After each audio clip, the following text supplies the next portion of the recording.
For a long time, I tried to understand time the way I'd been taught, as a line that begins at one point, moves forward, and ends at another. A before, a during, and an after. A past that is already gone, a future that has not yet arrived, and a present that slips through the fingers.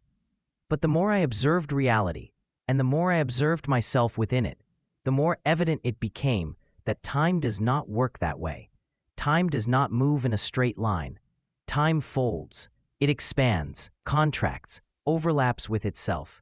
Sometimes it advances, sometimes it retreats, sometimes it seems to stop completely. And in that movement, which is not mechanical but alive, there are moments where everything concentrates. Instants in which all of history seems to gather into a single point, as if past, present, and future ceased to be separate and touched one another. Those instants do not last long, but they change everything.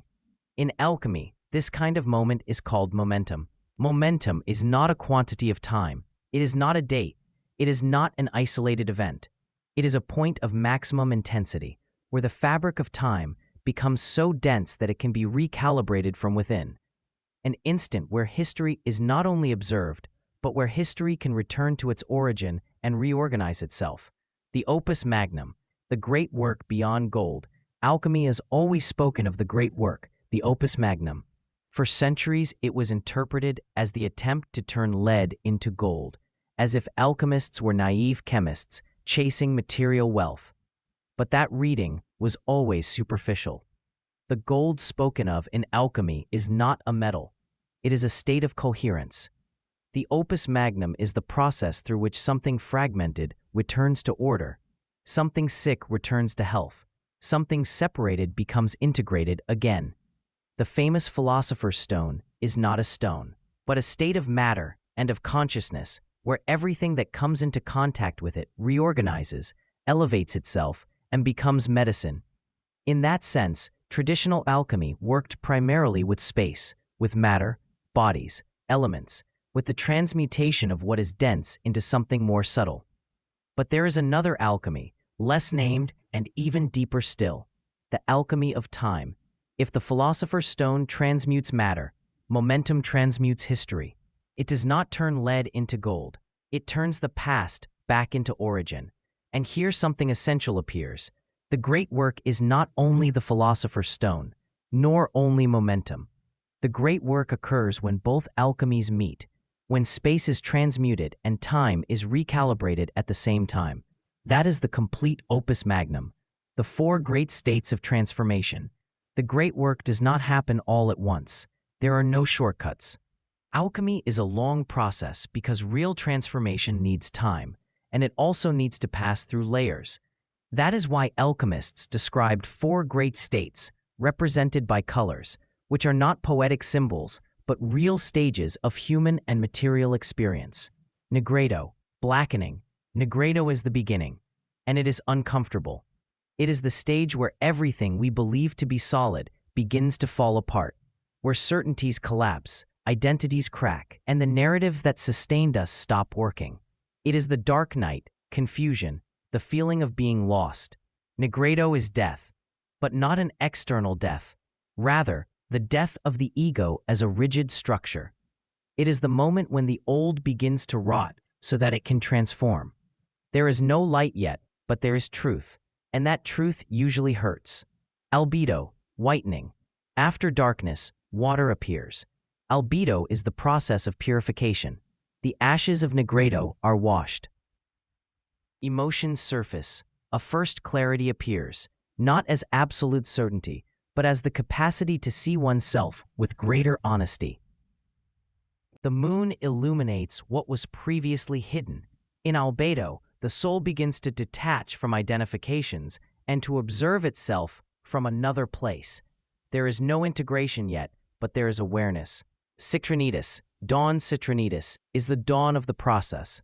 The sun begins to rise. Here wisdom ceases to be only mental understanding and begins to incarnate.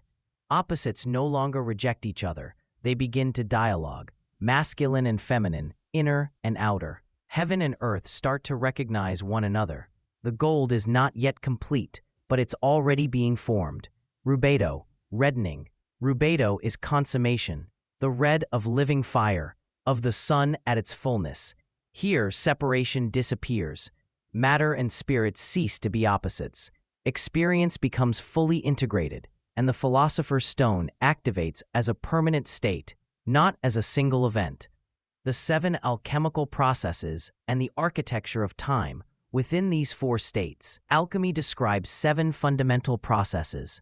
They are not steps that are completed and left behind. They are movements that repeat, deepen, and refine themselves. Calcination, dissolution, separation.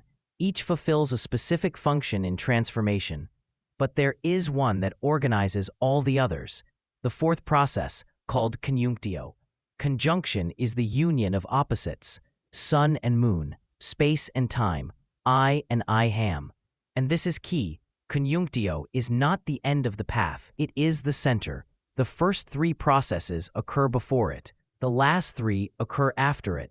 If the process does not continue after conjunction, there's no real transmutation. The eclipse as conjunctio, Luxor and the center of time. The total solar eclipse of August 2nd, 2027 is not the closure of the process. It is its exact midpoint. Before that eclipse, 3 eclipses will already have occurred, corresponding to the first 3 alchemical processes, and along that stretch Negredo and Albedo will have been traversed. Matter will already have been broken down and purified. The descent and the cleansing will already have taken place. The eclipse of August 2nd, 2027 marks the 4th process, conjunctio. From that moment on, the path continues. After that eclipse, 3 more eclipses will follow, allowing Citronitis and Rubedo to unfold, thus completing the 7 alchemical processes. It is no coincidence that this midpoint occurs in Luxor, the ancient capital of Kemet, one of the great alchemical centers of the ancient world. There, time, sky, and matter were conceived as a single thing. That the longest eclipse of the 21st century occurs in that place at the moment of the greatest solar and lunar alignment of the century is not poetic symbolism, it is temporal calibration. Momentum does not activate because something ends, but because something aligns at the center. But alchemy is clear. If the process stops in the middle, there is no transmutation. That is why this path is woven through 7 eclipses, crossing the 7 alchemical processes, not to reach an end, but to heal the entire history before and after the midpoint, the Opus Magnum as alchemy of time. This project does not seek to rush toward a goal. It seeks to reorder time from within. Traversing the 92 elements is part of that weaving, not as repetition of information, but as a living pedagogy in which body, earth, and cosmos realign in the correct time. Because the true gold is not at the end of the path, it is in the sustained center of the process. And when space and time meet, when the philosopher's stone and momentum recognize one another, a new state of consciousness is born. That is the Opus Magnum. That is the alchemy of time. Welcome to the great work.